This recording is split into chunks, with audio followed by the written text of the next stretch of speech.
O material de arquivo que compõe esse filme, ele tem duas origens. São dois acontecimentos históricos muito importantes e pouco conhecidos, a não ser pelos próprios historiadores. De um lado, 74, 75, que é o período de acontecimento aí do Tribunal Russo, que é o momento, né, do início da luta pela anistia.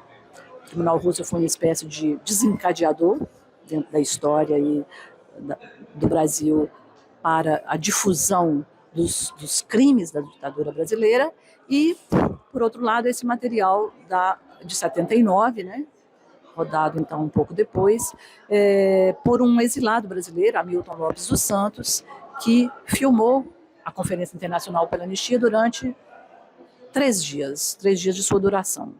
A particularidade desse material é que ele é raríssimo, né? É talvez o único registro de um conjunto tão importante de encontro de pessoas que estavam no exílio, de pessoas que vieram do Brasil também para esse acontecimento. Então você tem toda a esquerda brasileira, todas as tendências da esquerda brasileira estão presentes nesses 90 minutos de material.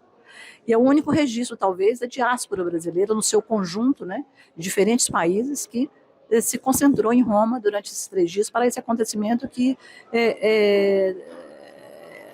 tem na véspera da votação da lei de anistia no Brasil, né? Isso aí acontece às vésperas da votação da lei de anistia no Brasil, e o que faz essas imagens únicas, raras e muito importantes. Elas foram encontradas num porão em Paris, estavam guardadas lá há quase meio século, e nós digitalizamos esse material. Havia um negativo 16 milímetros, em ótima condição ainda de preservação, um material sonoro muito bem registrado também. Nós mixamos esse material e eu mostrei esse material para 11 pessoas que estão presentes nas imagens, e elas comentam não só o conteúdo que está presente ali nas imagens, as suas próprias imagens também, elas próprias presentes nesse material de arquivo, mas também elas fazem um balanço do que foi esse processo de anistia, porque todas elas estavam muito engajadas no processo de anistia na época, né? Cada uma teve um papel diferente nesse processo. Então é isso, o filme é um encontro desses dois momentos históricos, o Brasil de 1900, da década de 70, 74 a 79, e o Brasil de hoje, que vive as sequelas de um passado que não passa devido à impunidade de todos aqueles que cometeram os crimes, né, contra a sociedade, contra a resistência política, né, durante a ditadura militar. O filme é, então, o encontro, né, dessas pessoas que participaram do evento de Roma com essas imagens. Eu mostrei o material para elas, elas reagem, né, ao que viram, ao que estão vendo, e o filme é essa copresença do arquivo com a fala, com o testemunho atual. No filme está presente o resultado desse encontro, que é uma emoção, que é uma lembrança, né, singular do acontecimento.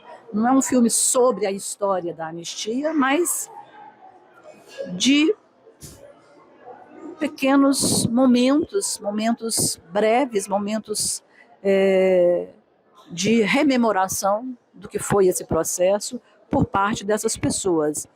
Essa história não acabou. Nós vivemos, mais uma vez, o resultado, os desdobramentos da impunidade dos torturadores, né? O Brasil tem uma história em aberto, e o filme trabalhou na montagem e na filmagem também essas lacunas da história, né? É um filme sobre essas lacunas da história da anistia, uma história ainda pouco conhecida, que faz com que hoje algumas pessoas peçam anistia, outros falam sem anistia, sem saber exatamente o que é essa palavra esvaziada de sentido. Então, o retorno a esse momento histórico nos ajuda a pensar o significado da anistia. Mais do que uma história da anistia, é um encontro em torno dessas imagens que trazem ali um momento preciso do processo de anistia.